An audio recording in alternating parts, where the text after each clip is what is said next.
Bismillahirrahmanirrahim. Assalamualaikum warahmatullahi wabarakatuh. Alhamdulillah, wassalatu wassalamu ala rasulillah Nabiyyina Muhammad ibn Abdullah wa ala alihi wa sahbihi wa man wala. Amma ba'du. Ayyuhal hadirun jamaah salat subuh Masjid At-Taqwa rahimani wa rahimakumullah ta'ala. Na'lamu anna Allah subhanahu wa ta'ala yaqul fil Qur'anil Karim, a'udzu billahi minasy syaithanir rajim. Bismillahirrahmanirrahim. Ya ayyuhalladzina amanu taqullaha haqqa tuqatih wa la tamutunna illa wa antum muslimun.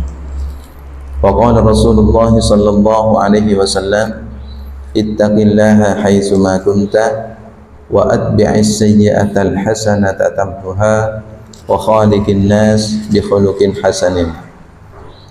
Para jamaah yang dirahmati oleh Allah Subhanahu wa taala, mari kita senantiasa memanjatkan rasa syukur kehadiran Allah Subhanahu wa taala dengan berbagai macam nikmat yang sudah Allah karuniakan kepada kita.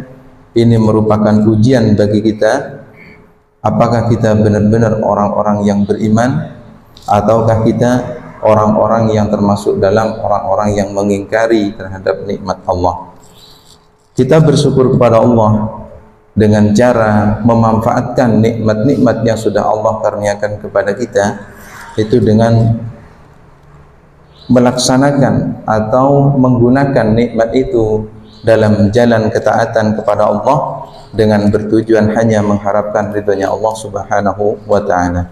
Salawat dan salam semoga senantiasa Allah curahkan kepada junjungan kita, teladan kita, yakni Rasulullah Muhammad sallallahu alaihi wasallam.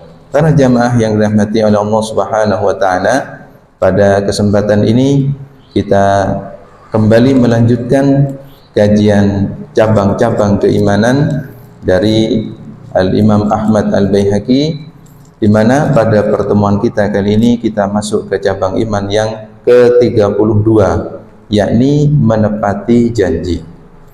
Perintah menepati janji ini Allah tegaskan dalam Al-Quran surah Al-Ma'idah ayat yang pertama. Allah menyatakan, Ya ayyuhalladzina amanu awfu bil uqud.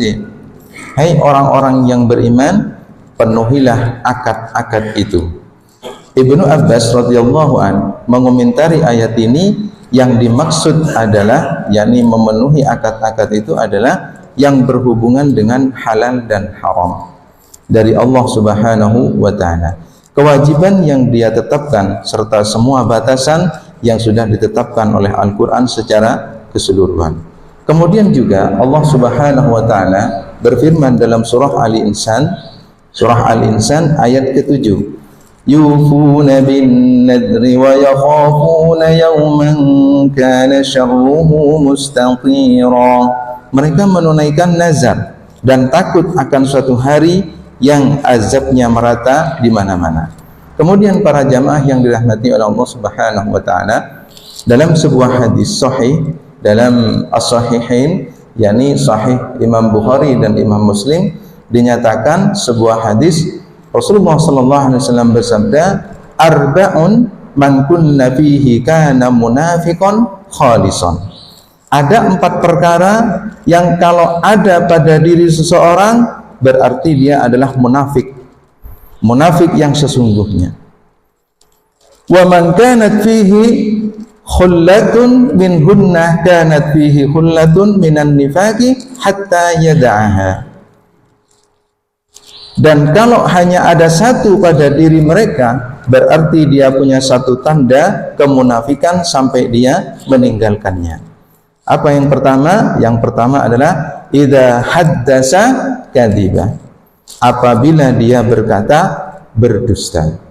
Kemudian yang kedua, wa idza ahadza ghadara. Apabila membuat sebuah janji atau kesepakatan, maka dia berkhianat. Kemudian yang ketiga, wa idza wa'ada akhlafa. Kalau berjanji dia mengingkari. Kemudian yang keempat, wa idza khasama fajara. Kemudian kalau dia berdebat, beradu argumentasi, dia melakukan kedurhakaan tanpa melihat unsur-unsur syar'iyah.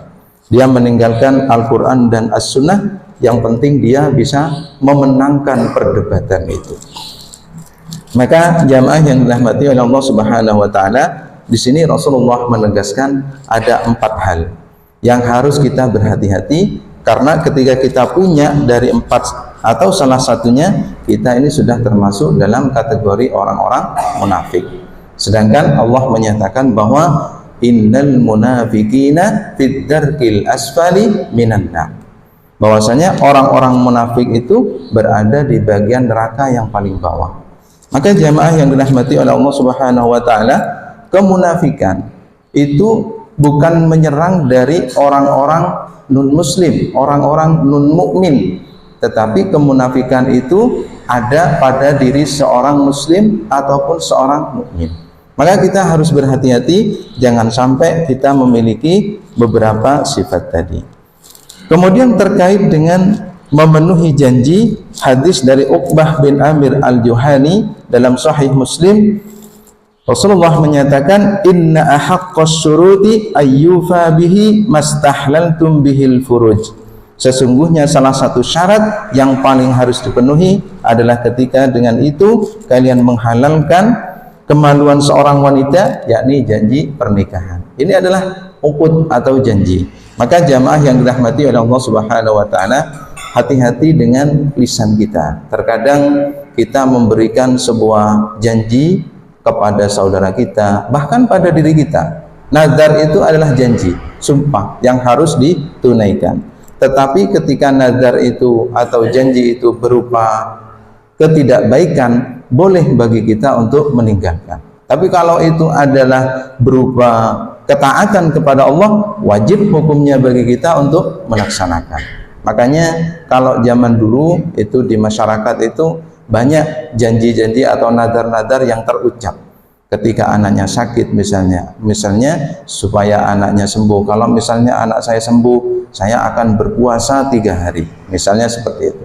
Atau ketika anak saya sembuh, saya akan bersedekah memberi makan 10 orang miskin, atau yang lainnya. Maka itu ketika oleh Allah diridhoi apa yang dia hajatkan, maka wajib hukumnya baginya untuk menunaikan. Apabila meninggalkan, maka dia termasuk munafik.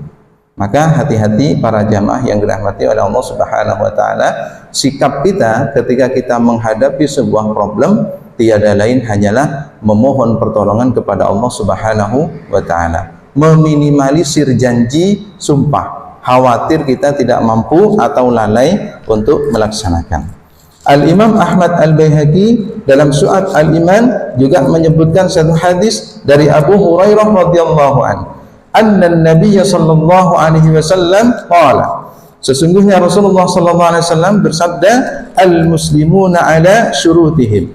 Kaum muslimin itu harus patuh dengan perjanjian yang mereka buat. Qala wa zada Sufyan fi hadisihi. Kemudian dalam riwayat Sufyan ada tambahan, ma wafaqal haqqa minha, selama perjanjian itu sesuai dengan kebenaran.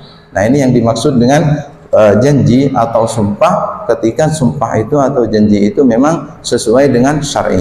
Tapi kalau tidak sesuai dengan syar'i, wajib hukumnya bagi kita untuk meninggalkan. Satu contoh yang masih banyak di masyarakat awam, itu ketika anaknya sakit, dia bernadar, kalau misalnya anak saya sembuh akan mendatangkan kuda kencang, akan mendatangkan kesenian reog. Maka itu adalah bentuk nadar yang tidak sesuai dengan syar'i. Ketika anaknya sakit, tidak ada ketika anaknya sembuh tidak ada kewajiban baginya untuk menunaikan nadar tersebut, karena nadar tersebut atau janji itu tidak sesuai dengan syar'i dan sudah tentu tidak diridhoi oleh Allah Subhanahu wa taala. Maka meninggalkan nadar itu, meninggalkan janji itu lebih utama daripada dia melaksanakan. Insyaallah demikian pada pertemuan kita kali ini. Mudah-mudahan sedikit pembahasan ini ada hikmah, ada pelajaran yang bisa kita ambil, dan kita mohon kepada Allah senantiasa kita dalam hidayahnya, sehingga dalam kehidupan kita yang tersisa di dunia ini kita mampu memanfaatkannya dengan memaksimalkan banyak-banyak beramal soleh, hanya bertujuan mengharapkan ridhonya Allah Subhanahu wa taala. Dan kita memohon kepada Allah ketika kita sudah pada akhirnya nanti oleh Allah akan dicabut ruh kita, kita menjadi hamba-hambanya yang husnul khatimah. Amin ya rabbal alamin. Barakallahu fikum jami'an. Subhanakallahumma wa bihamdika asyhadu an la ilaha illa anta astaghfiruka wa atubu ilaik. Akhiru da'wana alhamdulillahi rabbil alamin. Assalamualaikum warahmatullahi wabarakatuh.